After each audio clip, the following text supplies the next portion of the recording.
শিৱায় নমঃ ওম শিৱায় নমঃ ওম শিৱায় নমঃ। মোৰ শ্ৰদ্ধাৰ অসমবাসী ৰাইজ, মই কেইটামান কথা ক'ম আৰু কথাখিনি শুনিব আপোনালোকে। কথা হ'ল যে আমাৰ ধৰ্ম তিনিটা ভগৱান। কিয় এটা হ'ল মুছলিমৰ ভগৱান, এটা হ'ল খ্ৰীষ্টানৰ যীশু ভগৱান, এটা হ'ল হিন্দুৰ আমাৰ ৩৩ কোটি দেৱী দেৱতা আমাৰ ভগৱান। ঠিক আছে, কথা ভালেই।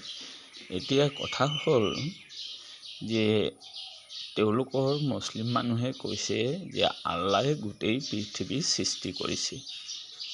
আল্লাহৰ বাহিৰে কোনো সৃষ্টি কৰা নাই, ভাল কথা। তেওঁৰ ধৰ্মত তেওঁ কৈছে, আমি বৰ ভাল পাইছোঁ। এতিয়া কথা হ'ল যে আল্লাহে যদি গোটেই পৃথিৱীৰ সৃষ্টি কৰিছে, তেতিয়াহ'লে এটা একো ভুল কৰি থৈছে নহয় আল্লাহে। কিয়? তেওঁলোকেতো মুছলিম। তেতিয়াহ'লে এই গৰ্ভত যেতিয়া মাকৰ গৰ্ভত জন্ম লৈছিল, তেতিয়া কিন্তু আল্লাহে পাহৰি গ'ল তেওঁলোকক সুন্নত কৰিবলৈ। তাৰপিছত সেই সুন্নত নকৰাৰ কাৰণে 7 বছৰমান পিছত তেওঁলোকৰ পিছত জ্ঞান আহিল, আমি যে আল্লাহৰ মানুহ, আমি মুছলিম। তেতিয়াহ'লে আল্লাহটো পাহৰি গ'ল, আমিহে নিজে সুন্নতটো কৰিম। তেতিয়া কি কৰে? তেওঁলোকে সুন্নত কৰে। কিয়? এইটো সত্য কথা। আমি সৰুৰ পৰাই শুনিছোঁ যে আজি আপোনালোকৰ কি হ'ব?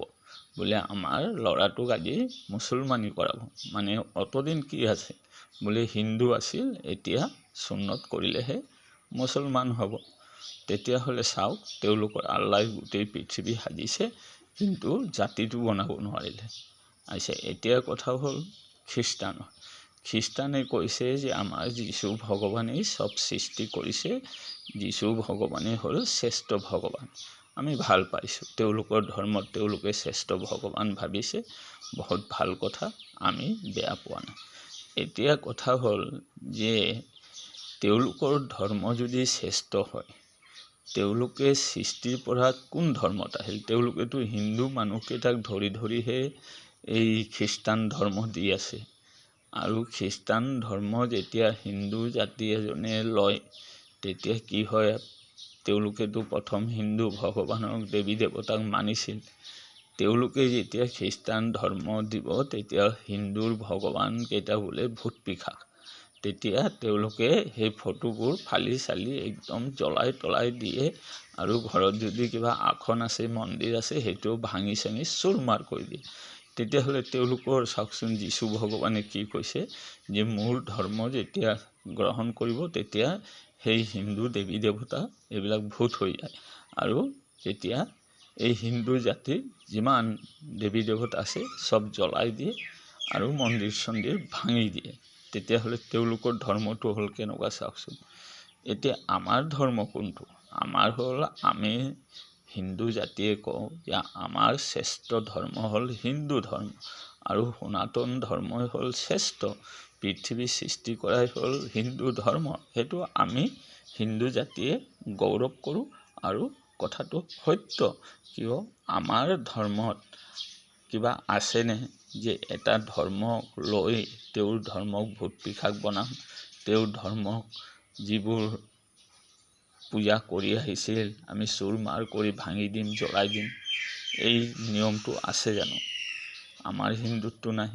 আমাৰ হিন্দু ধৰ্মত আছে যে পৃথিৱীত যদি মনুষ্যকুলত জন্ম লৈছোঁ, তেতিয়াহ'লে সকলো জাতিক শ্ৰদ্ধা ভক্তি কৰিবা, সকলো ধৰ্মকে তুমি সন্মান কৰিবা। সেইটোৱে হ'ল হিন্দু সনাতন ধৰ্ম, শ্ৰেষ্ঠ ধৰ্ম। তেতিয়াহ'লে এতিয়া কাৰ ধৰ্মৰ ভগৱানটো ডাঙৰ হ'ল?